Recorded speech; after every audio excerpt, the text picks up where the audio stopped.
Hello everyone, now I will show you how to set up a TP-Link router, Archer AX55 Pro. And before we start, I want to say that if my video will help you, please support my work. Every donation will help rebuild my home, which was destroyed by Russian invaders.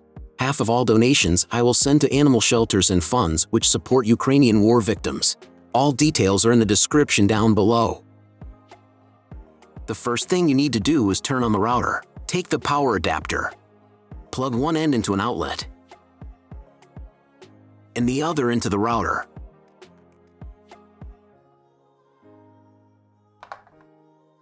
On some models, you need to press the power button.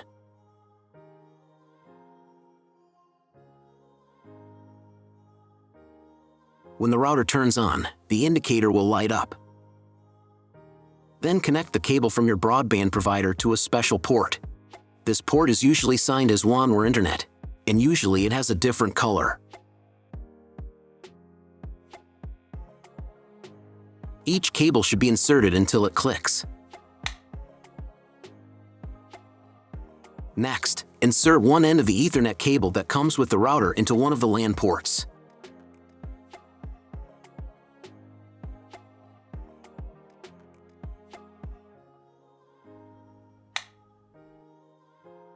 And plug the other end into the Ethernet card of your computer or laptop. Great, we connected the router to your computer. Now you need to set it up. But first, I will show you another method how you can connect the router if you do not have an Ethernet cable or your computer does not have an Ethernet port.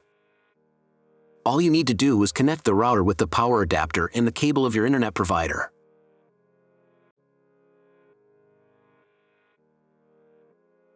When you do this, your router will immediately distribute Wi-Fi, but the internet will not be available. If the router is new and has never been configured, the Wi-Fi network will be with the name of your router. The router name and Wi-Fi password are printed on the sticker that is located on the router.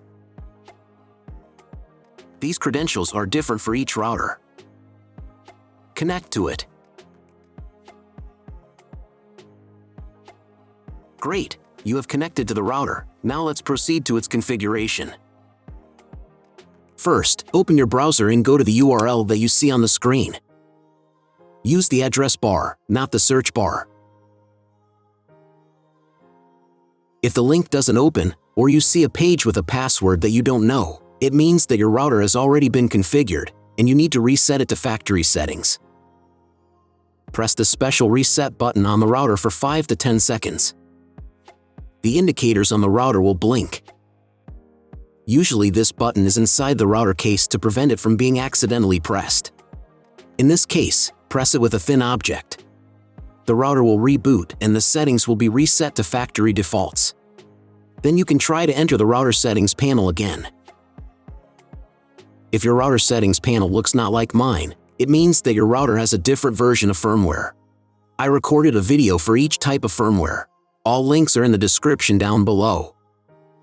So, at first you need to set a password for the personal cabinet of your router. Click on Let's Get Started button. I should also warn you that depending on the firmware version, you may not have some setup steps or they will be in the wrong order. Trust me, you got this. Just watch the video and follow instructions. On the first screen, select your time zone. If you don't remember which one you have, select any and click Next. On the next page, select the type of internet connection. Usually it is specified in the contract with your broadband provider. If you don't know, you can try to click on the Auto Detect button.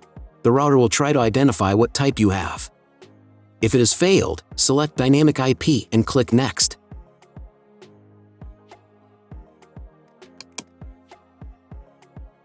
Depending on what type of connection you have chosen in the previous step, this page may differ from mine. If you have selected Dynamic IP, then choose one of the options on this page. If your ISP only allows internet access to a specific MAC address, you need to clone the MAC address of the primary computer. If you are not sure about your MAC, select Use Default MAC Address and click Next. In most of the cases, there is no need to clone the MAC address. But if you can't get the internet connection after quick setup, please run it again and clone the MAC address for a try. On next page, Set name and password of your future Wi-Fi network. You can enable the available modes of your router. There will be one or more modes available.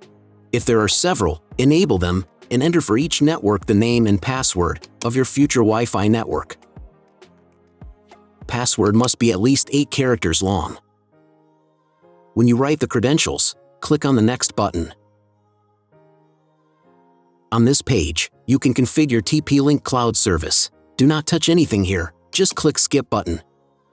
On the next page, you will see all the information that you specified earlier.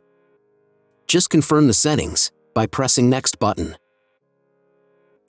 Wait until the router tries to connect to the internet by itself. If it's failed, check again whether you have connected all the cables correctly. Click Skip, then try to reboot your router. But if it's not failed, then check whether the internet is available. Just Google something. If there is no internet, then try to reboot your router. For this, go to Advanced. Next, select System. Select Reboot menu item and click on the Reboot button.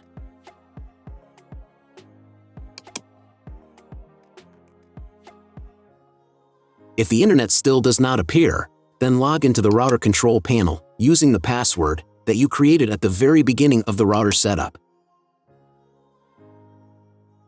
Select Internet menu button, and then clone MAC address. After that, save the settings. Reboot your router and after a couple of minutes check internet connection.